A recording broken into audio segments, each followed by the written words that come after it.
Uke wathi ukwehla umthwalo emahlombe abagibeli bezitimela abasala bengumtshingo bethiwa ngubani ngenkathi kuvalwa isiteshi sesitimela iMabopane. Inhlangano yezitimela zabagibeli iPrasa izibuyisile-ke izitimela ngemuva kokuthi isikhungo esibhekele ukuphepha kwezitimela sivumile ukuthi ziqhubeke nokusebenza izitimela kulesiteshi.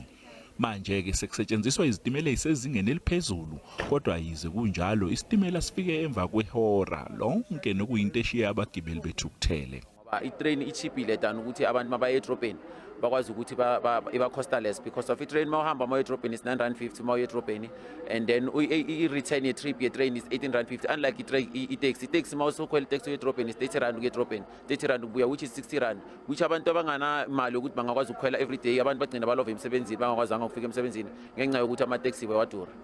Iziteshi zezitimela kuleli zwe bezilokhu zingaphephile selokhu iPrasa yehluleka ukuvuselela inkontileka yonogada ngo-2019.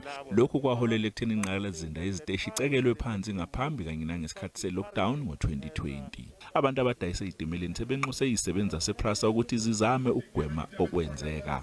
Ihhovisi likaMgcini Mafa selibekele eceleni isamba semali esisigidi engama-900 zamarandi ukuze kulungiswe ingqalasizinda yezitimela ezweni lonke. Lokhu kuzofaka phakathi ubuchwepheshe kanye nonogada. Ungqongqoshe uMbalula ulindeleke ukuthi ethule ngokusemthethweni iMabopane Rail Corridor ngoLwesithathu.